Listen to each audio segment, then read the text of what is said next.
All right, we're good. We're going to go ahead and get started. This is Meet and Confer session seven or eight, six, seven, eight, six. Yes. Okay. Meet and Confer session 6. It's Monday, May 3rd. It's about 4:19 p.m. I'm going to pull up I'm going to share my screen with all of you. And before I do that, give me 1 second.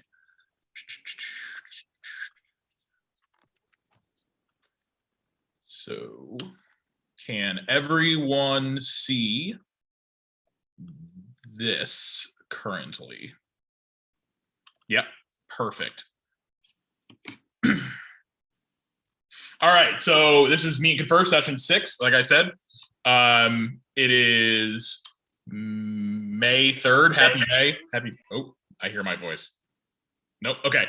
So go ahead and introduce teams. My name is Jay Barbuto, PECTA co-president, proud co-chair of this committee, and mighty proud 7th and 8th grade ELA teacher at Edison. Marnie Burris, 3rd grade teacher at Lowell Elementary, PECTA secretary and co-chair of Meet and Confer. Chelsea McCaslin, 6th grade teacher at Edison. April Pettit, all things music at Dunbar. Karen Merkley, general music and choral music at Capitol. Felina Rodriguez, 7th and 8th grade ELA at Garfield. Diana Anton, 6th grade math and science at Lowell Elementary.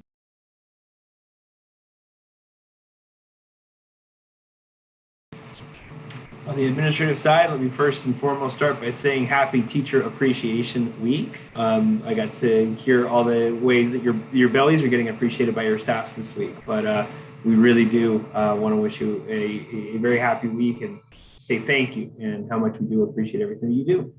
And with that being said, Vic Diaz, I'm the Director of Human Resources. Shalman Brown, Director of Curriculum and Instruction.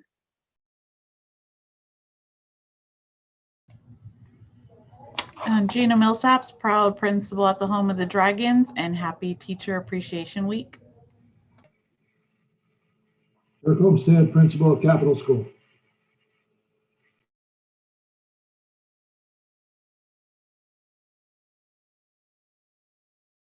All right, thank you everyone, and thank you Dr. Diaz and Dr. Brown and Dr. Bernal. Ms. Millsaps for the shout outs for Teacher Appreciation Week. So we're going to go ahead and get started. We're actually going to begin with proposal number 6, and I'm going to throw it to Chelsea. Awesome, thank you, Jay.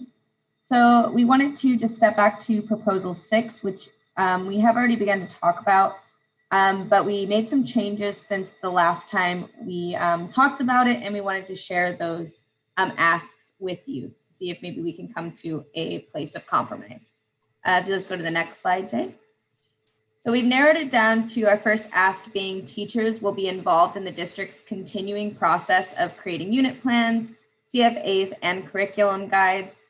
And then our second ask would be to have curricular resources for special areas classes. They will be researched and purchased during the 21-22 school year. So I wanted to ask if these are things that we think we could have that you'd be willing to agree upon, Dr. Diaz, by Thursday at 5, or if you had any questions about these asks.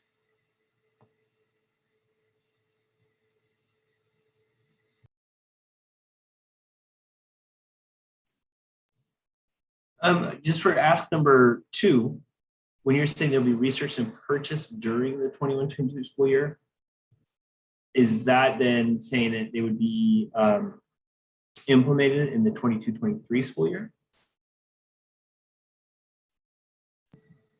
So for that one, Dr. Diaz, and I guess this one's more for Dr. Brown. I know you had mentioned that there was talks of specials purchasing happening over the summer. And if that's the case, cool, great. But we kind of wanted to have this language just in case that still wasn't the case. But if that is the case, then I think us as a team, that'd be something we'd be willing to kind of remove as well. We just didn't know if that was set in stone, or I don't know, Dr. Brown, if you wanted to. Yeah, no, let me clarify. what I think I was trying to communicate was in our curriculum management plan, where we have that review cycle where we actually acknowledge that we need to identify curriculum resources and put them on a rotation, that in the next iteration of the CMP, there will be special areas reflected in that as well, so that you become part of that process. But no, we would have to find funding if we wanted to purchase new resources for every special area class all in one school year. So that was not my intent to convey that we were purchasing those for everyone over the summer. Only that we recognize that it needs to be an ongoing piece rather than leaving them out. So just like the math adoption won't happen again for several years, so that then something else can happen, we wanted to build that into the rotation. Okay, thank you for clarifying that. Do any of the specials teachers have any follow-up questions for Dr. Brown? Dr. Brown, I had got questions from specifically the GMC team, if we could continue using Music Play Online next year, purchased by that we were using this year because of the pandemic, if that could be something the district would look into. Yeah, we can definitely look into that, and let's talk, if you don't mind, making that not necessarily a meet and confer piece, as well, rather than run it through. I think maybe it was Jacob Nurse who sent that first to, or was it you who has whoever Smart Music? Yeah, whoever does the invoice and everything. Yeah. Yep, let's just run that with Darcy like we've done before, and we'll see if we can get that one going. Okay, thank you. So what does it look like when you say that put into rotation? What's the timeline on that as far as getting these resources for specials, or is there a timeline in place? There's not a timeline in place yet. The way that would work is the same way there's the table for all the core content areas. There would be a table that I would pass on through Teresa Houlihan, most likely through SALT, is who would probably look and say, yeah, we like the order of things. And then the way things are typically going to be on a rotation, it's going to be certain things one year and then other things the next year and then other things a third year. So I can't tell you exactly which content areas right now and which would be for the following school year and which ones would be first or second. That part I can't commit to yet, only that whatever the timeline was, the SALT would work to say whether or not it made sense to have it in the order that it's put out there in.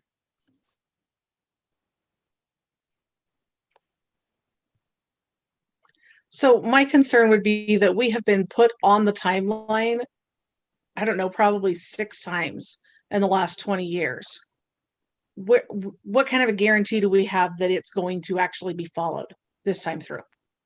Because we haven't had an adoption since 1995. I wish I could give you a better guarantee. It was the same thing. I believe our science resources had not been updated since 2007 when I came on board. So I completely believe that you've been without something fresh for decades. I completely believe that. Aside from saying that's what we're going to put in the curriculum management plan as the expectation, beyond that, I can't really guarantee anything other than best faith efforts. It's our plan to do it, but I don't know that what more that I can personally offer as far as a guarantee.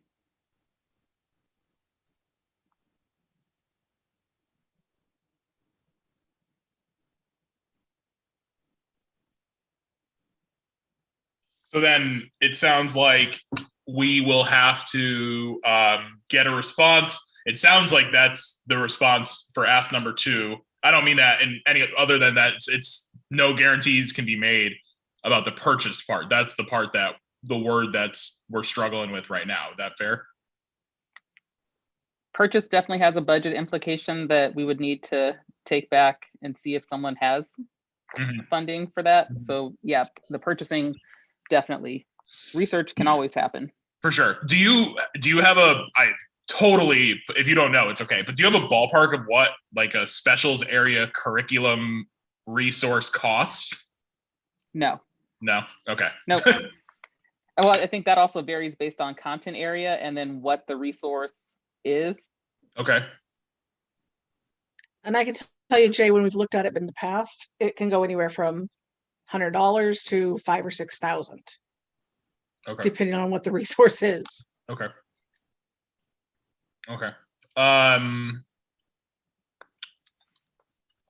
Does anyone else have any questions about this proposal for right now?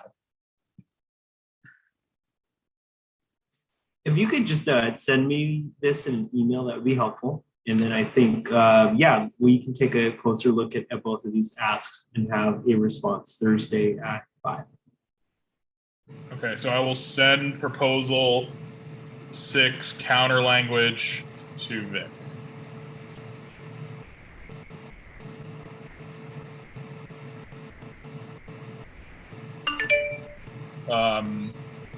Dr. Diaz, or sorry, not Dr. Diaz, Dr. Brown, how about ask number 1? I know that sounds like something that the CNI team would like to continue doing, so I don't think you're going to see a lot of pushback there. So does ask 1 seem like something that you guys would be open to, or are you going to wait till Thursday to 5 to get us something there? I think we can say in general, we're always going to be open to teacher feedback and input and ways that we can involve folks. Mm-hmm. What that specifically looks like, I think this one's vague enough that we're not committing to anything that then might become difficult to maintain or anything. But I do think that Vic and I can talk about some language that reflects that we do want teacher input. Perfect. And support with that. Perfect.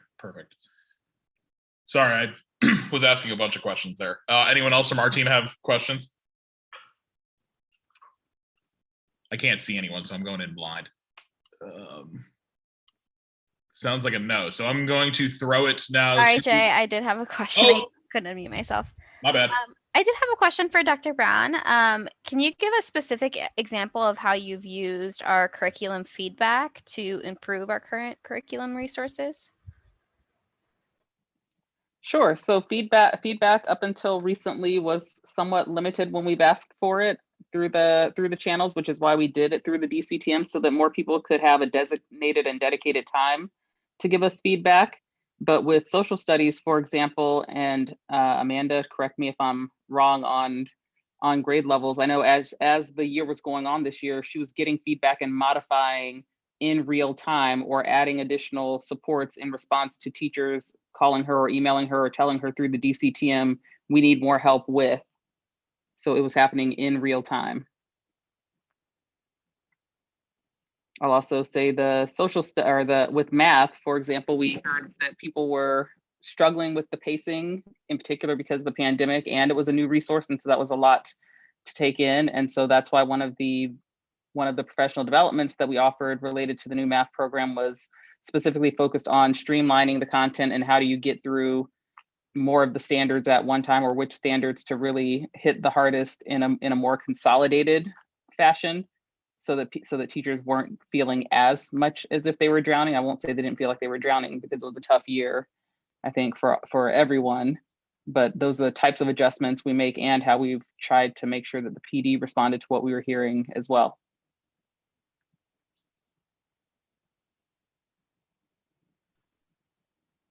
Okay, thank you, Dr. Brown. Appreciate you. And Dr. Diaz, we'll get you that email by. I'll just shoot it to you after this meeting, if that's okay with you. All right. Well, we're going to move on to proposal number 12 now, and I'm going to throw it to the wonderful April Pettit. So proposal number 12, Jay, you can go to the next slide. As everybody knows, special scheduling is near and dear to my heart. And our ask is that districts will ensure that all schools submit their finalized special schedules by the last Friday of May in preparation for the following school year to guarantee all instructional minutes are met per week. And these plans will include 225 minutes of weekly prep time, as well as 30 minutes of duty-free lunch a day for the specials teachers. And 2, that school admin will work with specials teachers to construct these schedules. And if you want to go to the next slide, Jay, unless there are any questions about the original ask.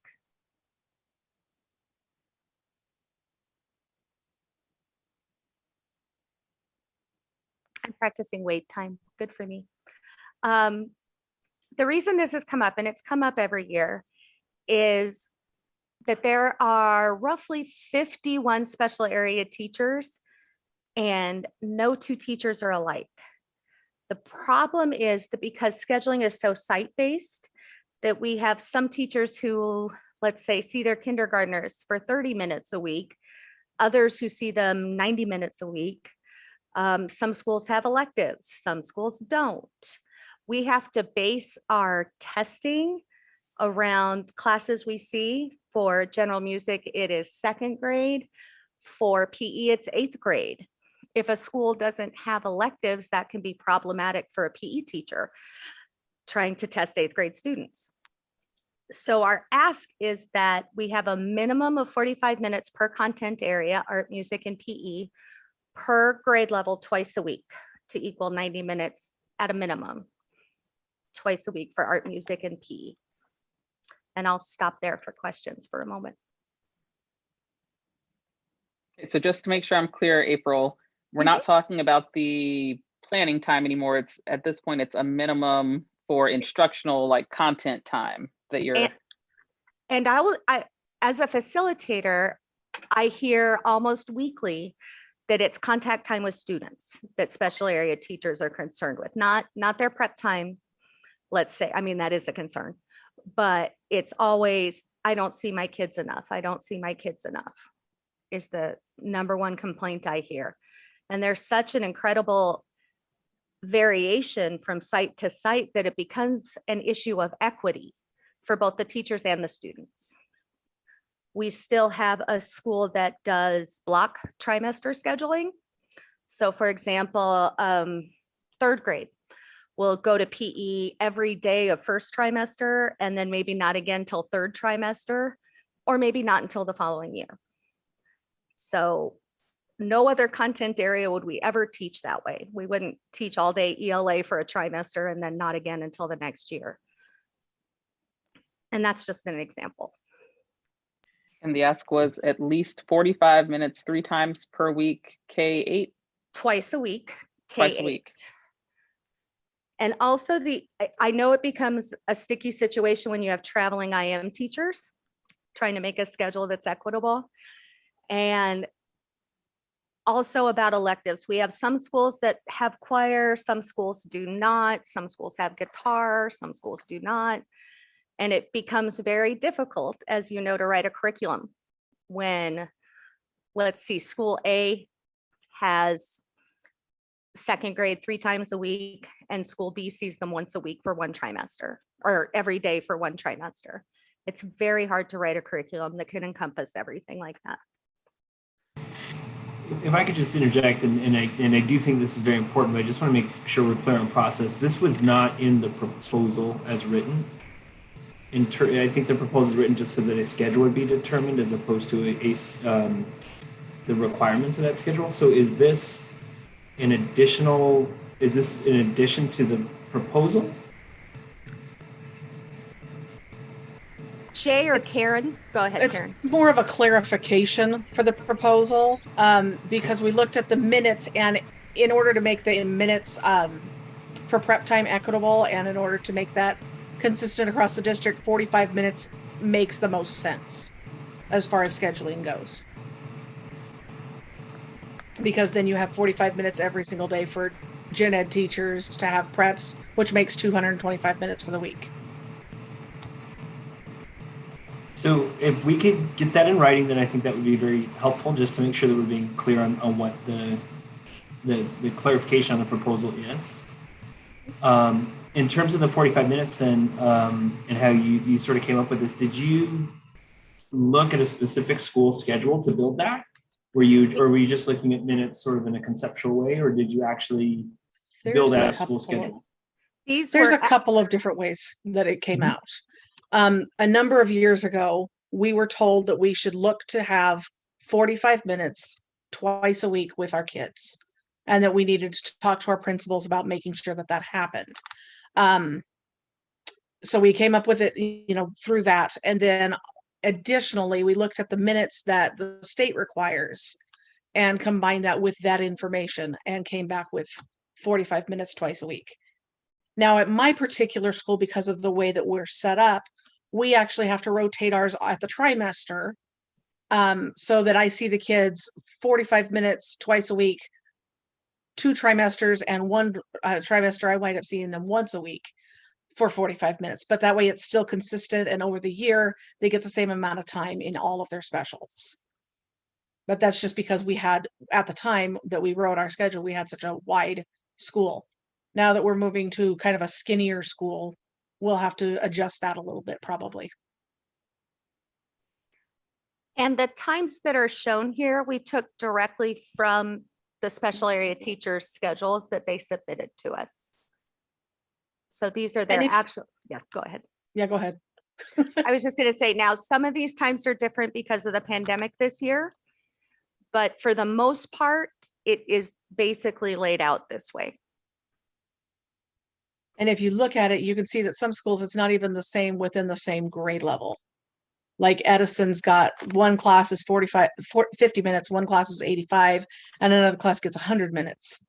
I don't know why, because we didn't delve into that with the teachers, but you know, that's not equitable access to the content for those kids.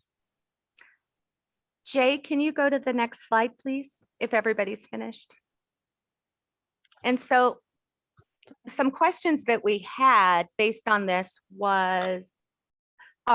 is there a template for a tall and skinny school or for the bigger schools to follow when creating their schedules, their special schedules or their master schedule, Dr. Brown?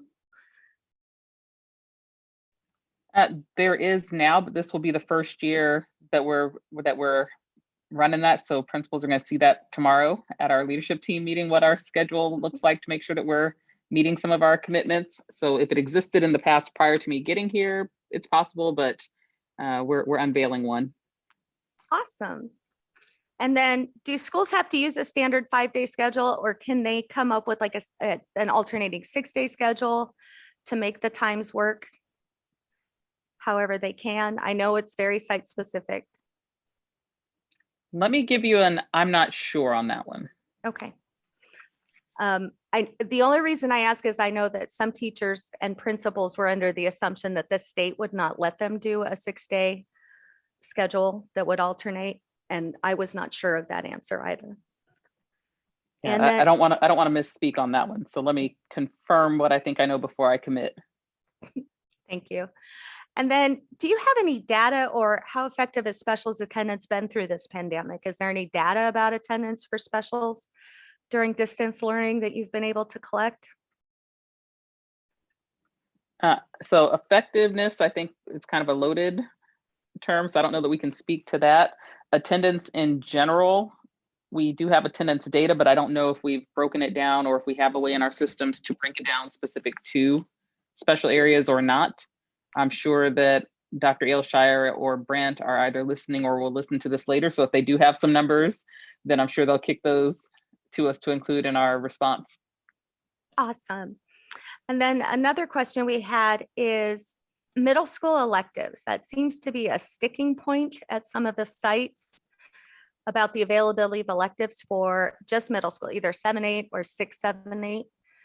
I know that is site specific also, but does the district have any guidelines for admin when they're doing a special schedule about electives? As far as which ones they have to offer? If they offer electives at all. I don't know that there's anything that says you absolutely have to. I think my understanding was that sites are offering things, but they may be different depending on what the site has. So it's more about how much time would go to it, not necessarily which ones have to happen. Correct. Well, that's my understanding too. So we just wondered if there was maybe some guidance the district would take with admin about the availability of electives, not specifically what electives that have to be offered, but just that students get their choice, they get to use their voice. And by 7th and 8th grade, that is generally when electives take place to set them up for success in high school electives. Yeah, and I hear exactly what you're saying about, do they get to weigh in, do they have a choice, that sort of thing. With our tall, skinny schools, I think that our numbers sometimes drive what the decisions have to be. And so I don't know how much of a factor that is in determining which electives are offered and when and how frequently. I imagine that's a part of it. And staffing is a reality.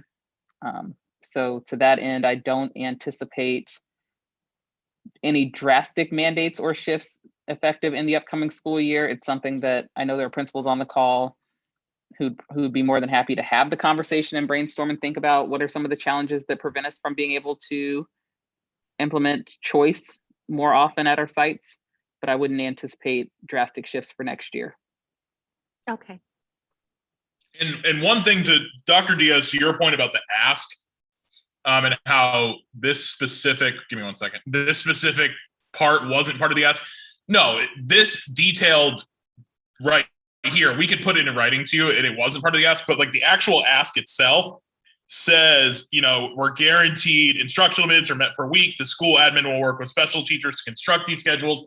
And with Karen and April's presentation, this was like one thing that we thought like, hey, this could work. You know, so yes, we can put it in writing. And yes, we feel like this is maybe the best way to do it is to have the 45 minutes twice a week. But we just wanted to present one of the opportunities that could potentially be used by a district to make this more successful. So I just wanted to clear that up. I can tell you the motivation behind this, if that's interesting at all, or if you need that at all. So the motivation is because of how our real scores are calculated and the use of observation. So we have some teachers who have 30 minutes to do their entire observation. I've done it. It can absolutely be done. And then we have teachers who have 90 minutes. The other part is we have teachers who see their students 90 minutes a week that are calculated for their growth score. So 2nd grade for music, 5th grade for art, 8th grade for PE, who see their students 90 minutes a week, and some that see them 45. And so the growth score becomes problematic when you have that much of a disparity in contact time with students. That was the impetus behind this ask.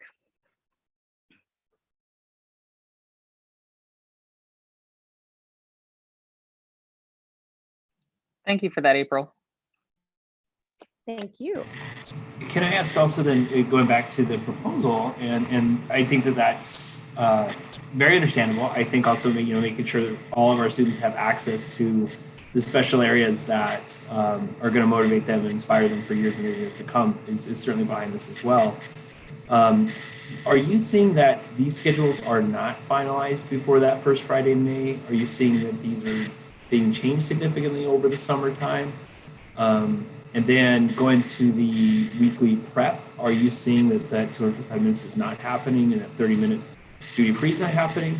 And then, of course, the last one, that special area teachers are not at the table when these schedules are being constructed. I was in the schedule committee meetings 2 years ago. You know, obviously last year those were very difficult, but I do know that there were special area teachers in the room. And I also know that the 225 minutes and 30 minutes was very clearly stated as should have been there. If I remember correctly, that meeting happened in April with the whole idea being that we would figure out May. So with each of these, then can you give us a sense of just what you're hearing and seeing from teachers in terms of these different benchmarks? So Dr. Diaz, I've been on 8 of our campuses now, and it depends completely and totally on who's in charge of that campus as to whether or not the special teachers have a say in it, as to whether or not we have the appropriate amount of prep time, lunch time. It's completely dependent on what campus you're on. And that's kind of, you know, what our ask is because there's so much disparity between campuses. You know, I went from one campus where I had all the prep time that I was supposed to have and a lunch. And then the next year I was at a school where I barely had lunch. And then I went to another school where I had all the prep time, you know, that I needed, plus some. It varies from campus to campus and sometimes even from year to year. But I can tell you, I know for certain that there is a campus that this year alone changed their schedule 4 times in the September-ish area. And that's been their case every year that I can think of for a while now.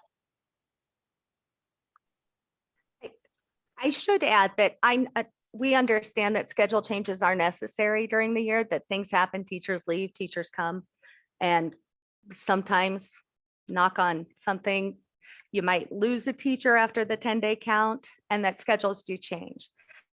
To speak to the 225 minutes, I have had teachers come to me that have their technical 225 minutes. However, sometimes it's you have 10 minutes right after morning duty and 15 minutes before your lunch and maybe 15 minutes at the end of the day. So they technically have their 45 minutes a day, but it's broken up throughout the day, which anybody here can tell you is awful to have prep that's split up like that. And to my knowledge, every special area teacher this year at least has a 30-minute duty-free lunch. I have not heard that complaint this year. We just want to ensure that that continues.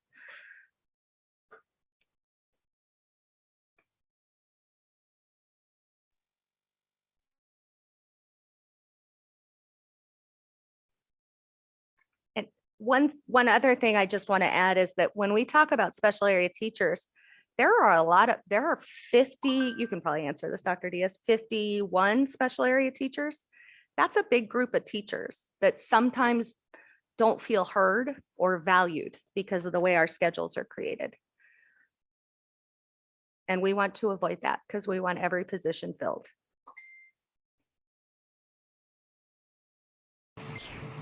Well, as Dr. Brown said, I think the timing on this is really good. There is a leadership team meeting tomorrow where master scheduling is being discussed. And so we'll have all of our proverbial eggs in one basket in terms of looking at what this looks like at schools. I think we've identified some of the tensions and the challenges that we have. Our tall, skinny schools do present significant challenges to master scheduling of specials. The ways in which our schools are also constructed differently across the campuses, there's going to be some variance. But I can definitely understand that you would want that variance to be so drastic as to minimize the opportunities for kids to enjoy their special areas or to frustrate special area teachers to the point at which they don't have the adequate resources that they need to do their important work. So this could be something that we have Thursday, response Thursday by 5. I'll definitely make it my goal to, taking advantage of that leadership team meeting that we're having. Before we go away from this proposal, I would like to just make a real quick observation. Also, with middle schoolers, when you run an electives program, their discipline problems go from here down to about there. It's so much easier to deal with kids that got to choose where, even if they didn't get what they wanted, for me to be able to go to them and say, look, I know you didn't get what you wanted, but if you do what you're supposed to do and you participate in class, then at trimester, I will make sure that you're at the top of the list of the kids that gets to choose first. And the kids work really, really hard to make sure that happens. And my behavior problems go down to 0. It happens every single time. So I don't know if you need to sell anybody on that, that's a huge benefit for special area teachers, and I assume for administration too, because you're not having to deal with discipline as much. Well, I don't think you have to sell to anybody the power of electives. It's simply very challenging to do when you may only have 35 to 48th graders and just a small 7th.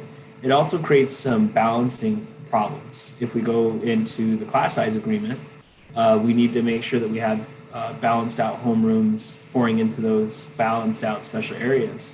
We could find ourselves in a position where if we went based on choice, you may now have these unbalanced class sizes. So that would also be something I think we have to consider more as far as moving towards that sort of elective model. But yeah, I've taught high school and I've taught it in middle school, and the power of electives is without a doubt an important part of becoming a middle schooler and becoming a high schooler. And we have one school that does that particularly well. It's our fine arts school, but it's also because they have the additional resources from being the fine arts school that makes the electives possible.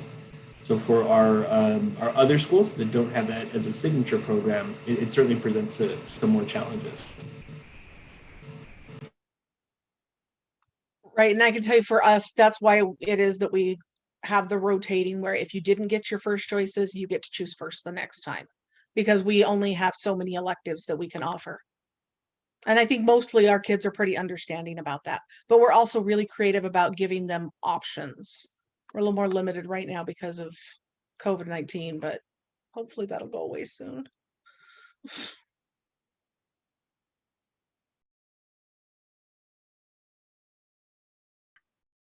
Are there any other questions from the administration team when it comes to proposal number 12?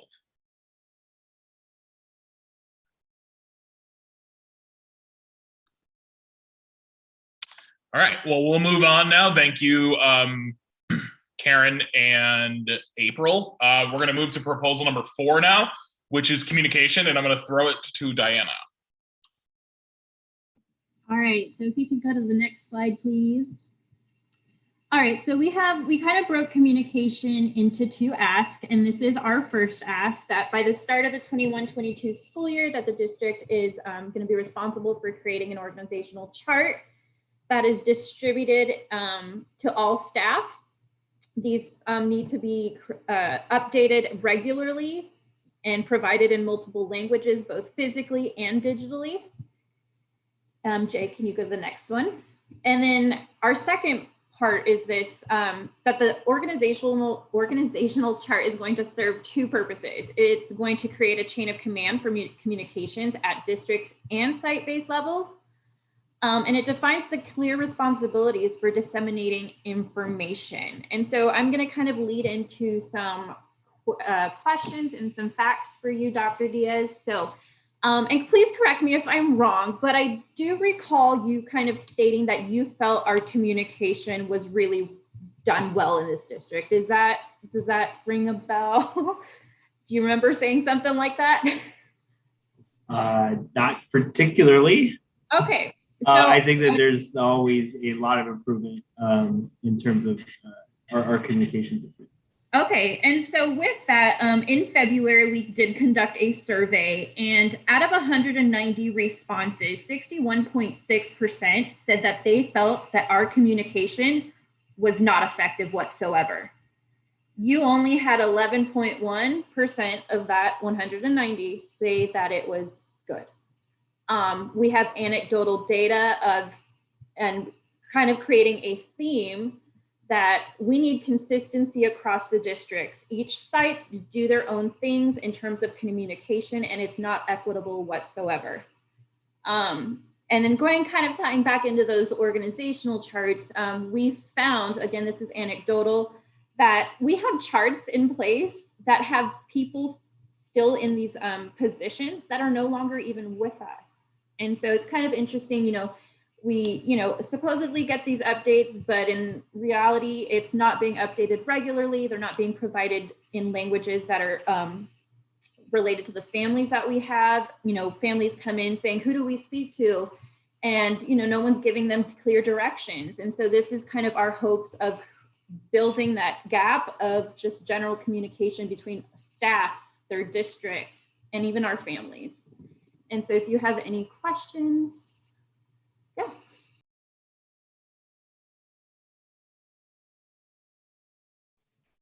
I'll take Ms. Hento. I am, now that you mentioned the survey, I am remembering several times we did survey staff about COVID, and we did ask the question about communications regarding COVID, and typically received very different data than what you just shared.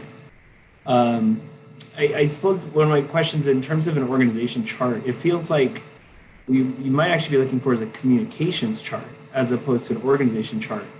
The org chart is really going to be about the chain of command in the way that you described it. It sounds like there's a communication gap. Are there other tools that you've identified that would be helpful with communication other than an organization chart?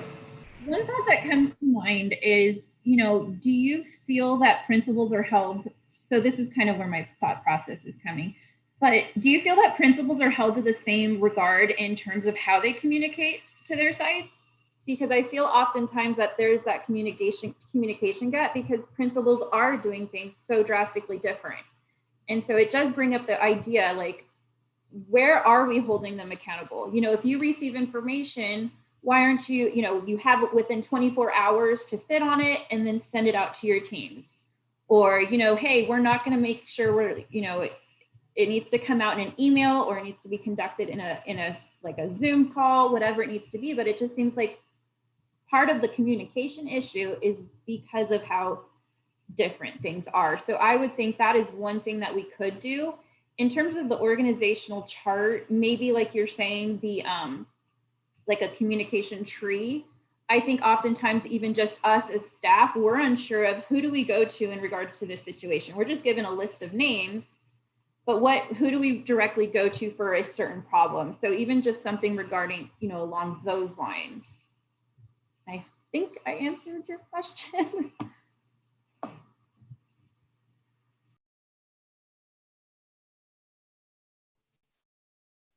Yes, I said if there's other tools. You just mentioned like a communication tree or a who to go to for what sort of tool could also be helpful. I just want to make sure that the tool or the solution that we're identifying is actually going to address the problem. So going to the organization charts since 2019, we've been refining our organization charts, and to my knowledge, we haven't sent them out to anybody. That's not a good thing.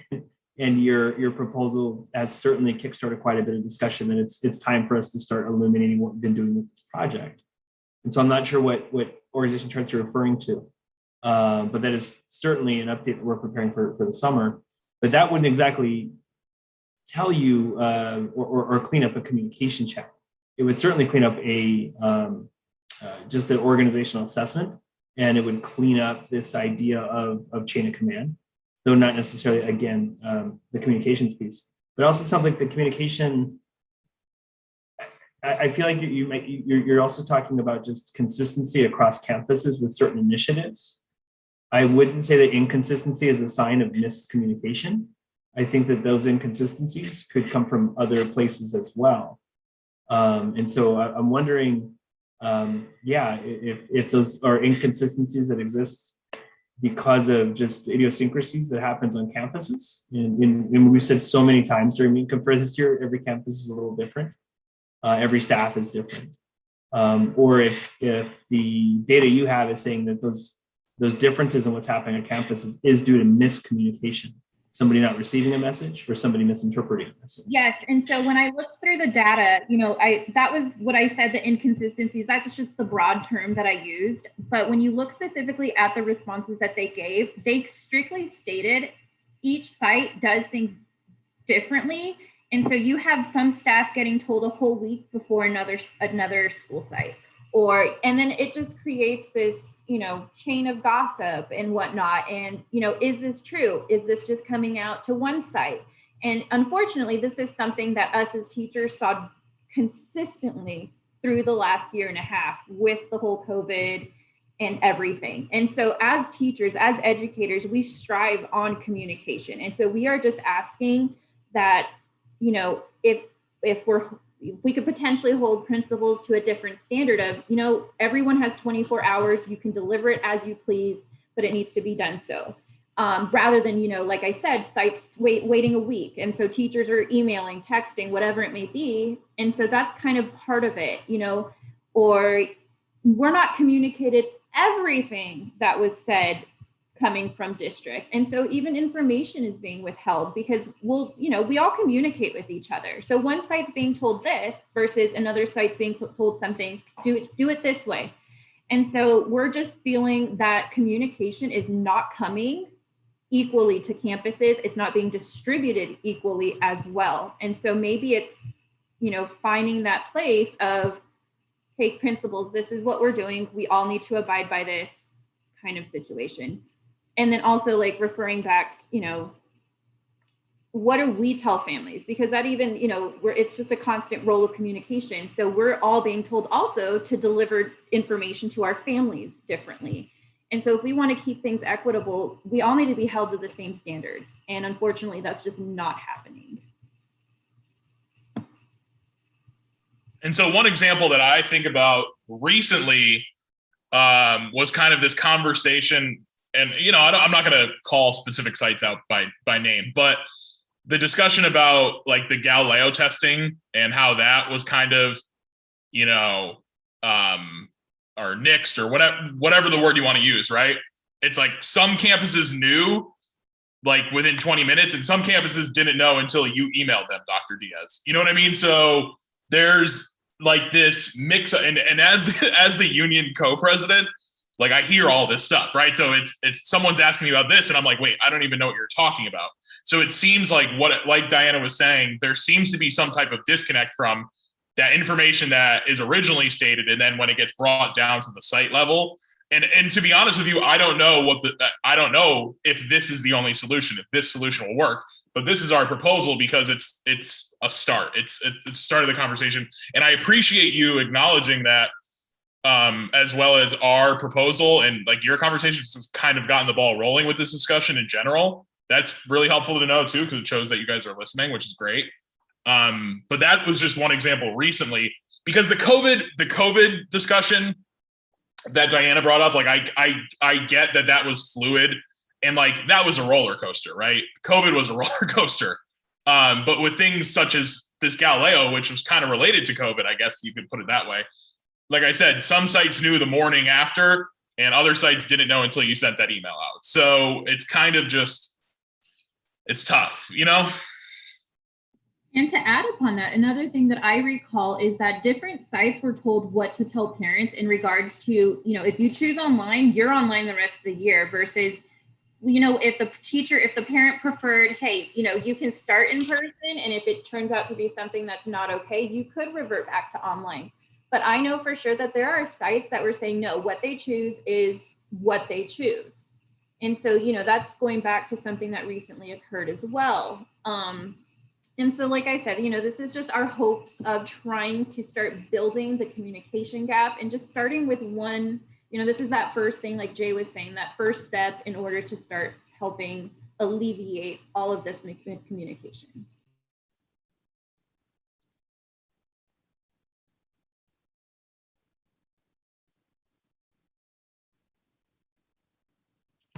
Well, those examples are very helpful. Sorry, I'm just going to catch up my notes here of either, I think of both things, like I said, is it that there's a message that's not being received, or is there's a message that's being misinterpreted? And I can understand how that sort of who to go to for what, or how each department is constructed would be very helpful in understanding where to take questions when there is confusion about these sorts of things. Yeah, in terms of an organization chart, absolutely. Is again, it's something that's under development, and this summer we'll be in a very good place for starting to share organization wide. In terms of multiple languages and posted and those pieces, we need to keep in mind an organization chart really would only have roles. It wouldn't necessarily have roles and people and contact information. That'd be more of like a directory. We do produce district directories and school directories. Each of your schools has an individual directory, for instance. And then at the district level, we do have, I have in my blue binder here, district level as well as school level directories that I believe are sent out to all staff at the beginning of the year. To your point, though, Ms. Anton, if there's a change in the middle of the year, that directory may not be updated. And you may go throughout the rest of the year still thinking that so-and-so is in this role when actually they're not. And so we can definitely look at the ways in which those directories are updated, and ensuring that those updates happen in a more timely manner. I know that the proposal has a specific time in terms of when a position would change. I think what would be more preferable to do is to make sure there's an update at key interval times, so that you're not getting version 10.7.3 of a document, but you're rather getting the document for this quarter or for this period of time that we have. So it sounds like the organization charts and directories would be helpful tools to have. Yes, absolutely. Great. Okay, but to get back to, you know, kind of the issue at hand, what is district doing to ensure that information is given to staff in an equitable, consistent manner? So that the principal at Lowell is telling the same thing as the principal at Capitol, as the principal at Bethune, and so on and so forth. Because that is the inconsistency we're seeing. Yeah, that's a great question. And I mean, I can only speak on behalf of the Human Resources Department, but you've definitely seen this year that we've done quite a bit to bridge those gaps. Right now with open enrollment, for instance, we're currently doing open enrollment meetings with each administrator in preparation for the ones we're going to do each school, so that each administrator understands what's happening with this plan, that they're in a position to better support their school or their department. I think, again, with things like the Prop 301 committee, our insurance committee, you see a lot of district-wide communiques that, I get told quite a bit are a little long, but I also get told quite a bit that it's really helpful to have everything in one place where I can just print an email and I can post it on a board, or I can always file it in a place where I know I'm going to get all the information that I need. It's always a little challenging at the district level to disseminate information evenly, in part because of all the different channels that it goes through. And who has a staff meeting when, what other things may be happening on a campus at a given time. So a principal may be a little more hesitant to release something at a certain time than another one is. Also just the idiosyncrasies that exist between principals and their staffs. We have some schools that have had a certain amount of turnover, so that the principal and that staff, their communication is not in a place than a school that has a staff that's been around for many, many years. And that can happen from grade level to grade level. Where this third grade team, the principal just has to kind of give a look, and the third grade team knows exactly what's going on, versus two newbies that may be sitting in sixth grade. And that's going to require a different way of massaging it. So there's never going to be a one trick, magic answer that we can come up with at the district level that's going to ensure that everybody gets the same information in the same way and receives it at the same time, other than an all district email. But our leadership team meetings, there's a principal's update that goes out once a week. We use the Microsoft Teams interface. There's quite a few different things that we do to make sure that information is getting disseminated. I think to your point, in terms of how and when it's getting received, the Galileo example is a really good example of where, I could definitely understand that there's some unevenness that's happening.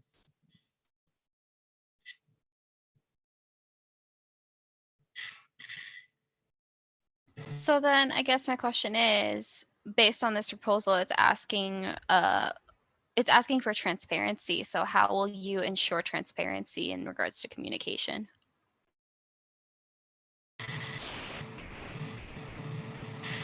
That's an interesting question, because I feel like the goalpost is moving a bit. I didn't know we were now saying that information is also withheld, and so therefore there's a need for it to be more transparent. And I don't know that an organization chart and directory will make anything more transparent.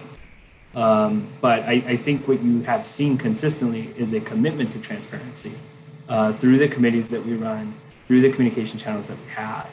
You'll hear leaders, and myself included, just sort of say things like, I'm way too busy to lie to you.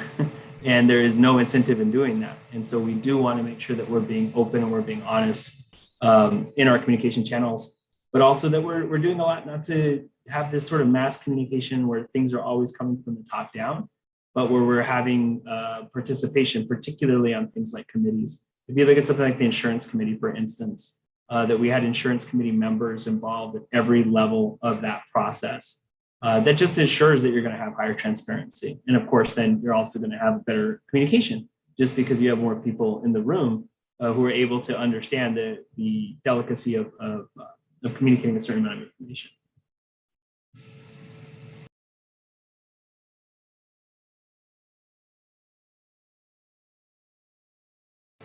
So referring back to the proposal, again, knowing that update on organization charts is coming, but also we would add to that these directories. I think that would help, but I do think that there are some other larger issues that would need to be sorted out that have to do, certainly, COVID, I said this quite a bit, in a crisis, you don't grow new traits. You are what you are, and it's illuminated even more in a crisis. And so if you see that there was some unevenness from campus to campus in the dissemination of information, of course, it's going to look way larger in the middle of a crisis because it's being magnified.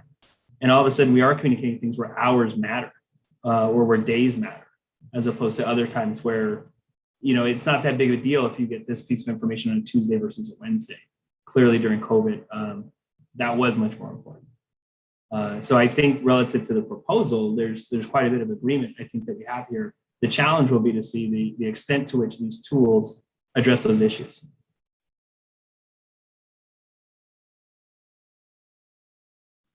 So then what does that look like? First of all, thank you, Dr. Diaz.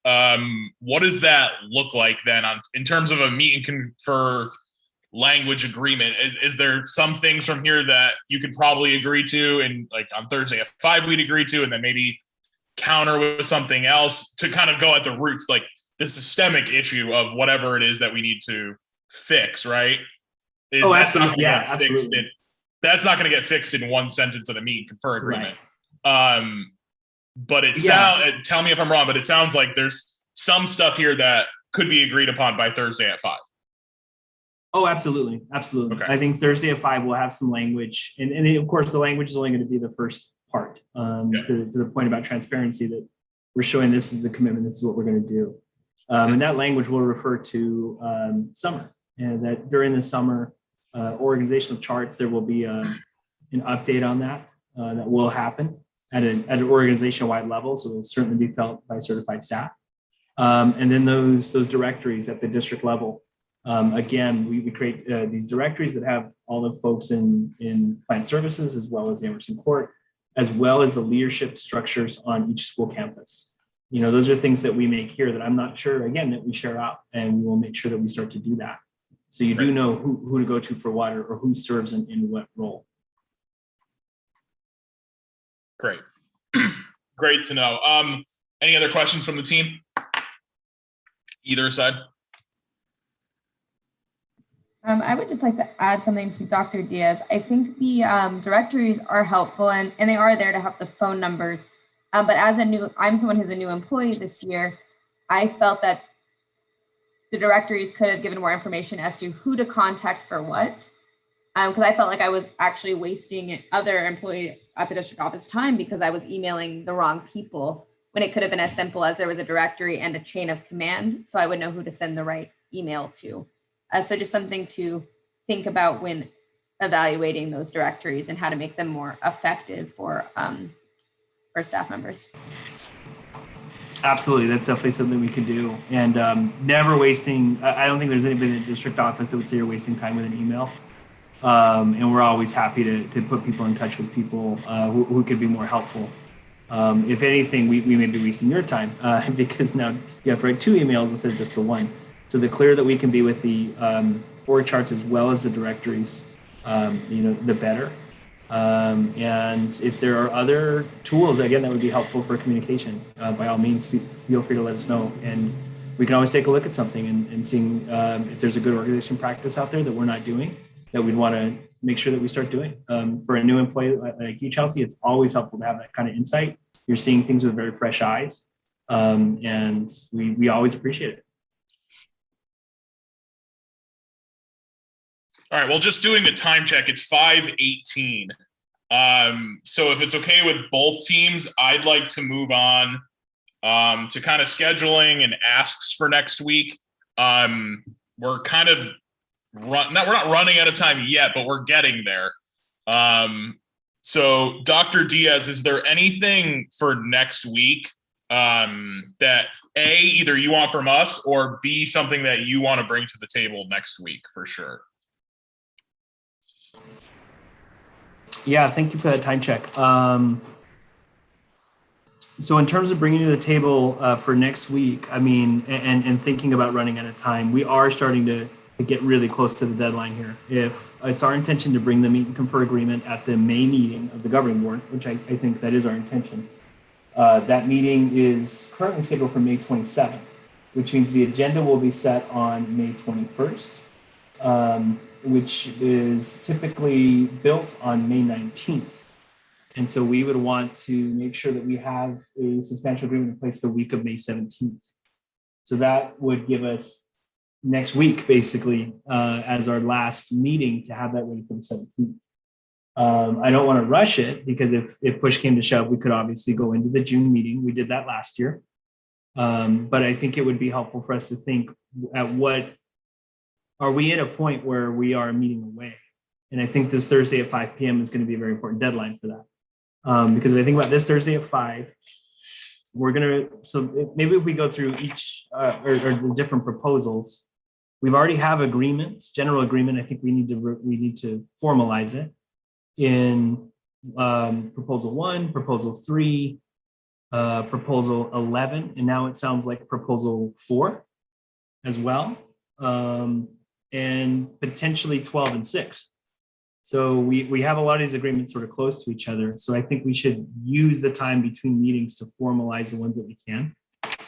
So that next week we may just be reviewing a few different pieces of language, because I think we've done the hard work already in terms of reaching a really substantial point in where we are. So in terms of, I think what would be helpful is to know what language is the ball like in administration's court versus the ball in PECTA's court, and how can we use the Thursday at 5 p.m. then to solidify that language. So that if we think about next week, I believe proposal 10 has still not been discussed. Is that accurate? I'm just looking through my notes here. I don't recall. I'm pulling it up. Give me 1 second. Yeah, so 10 is the only one we haven't touched.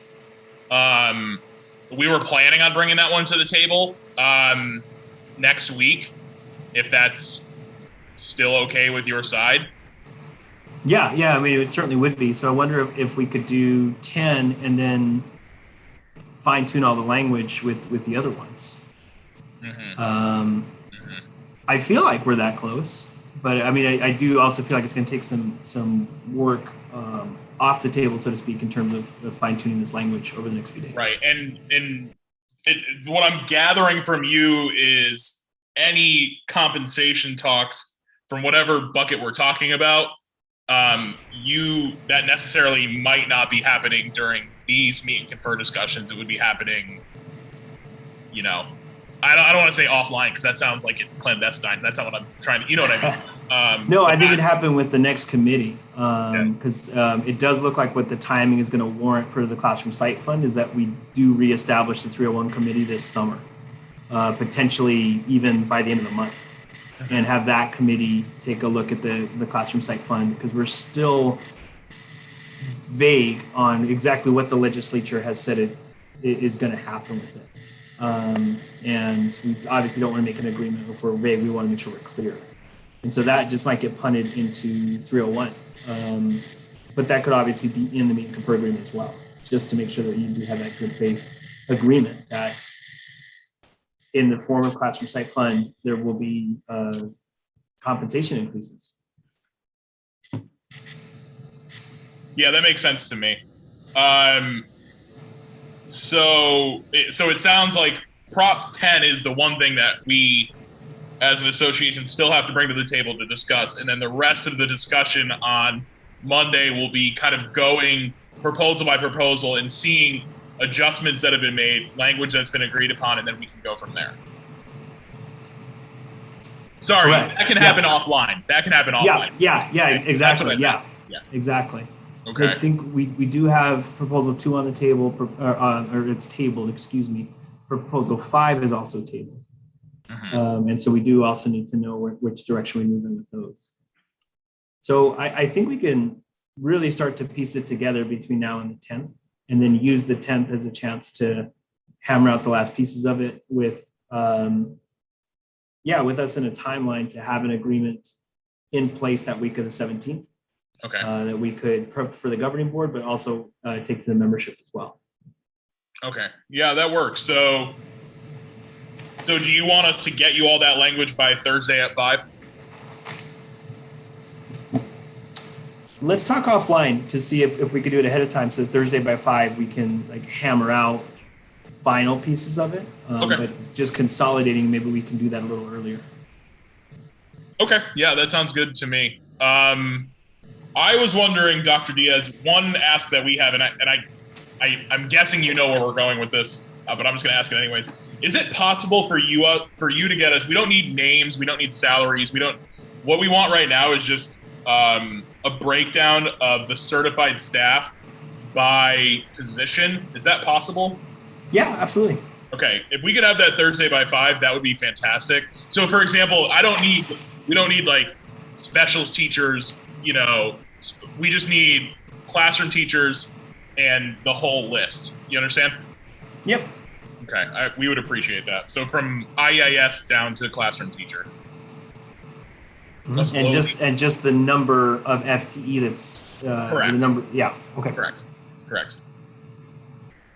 We can do that. I think we've done that each of the last 2 years, so that's something we can usually run. Cool.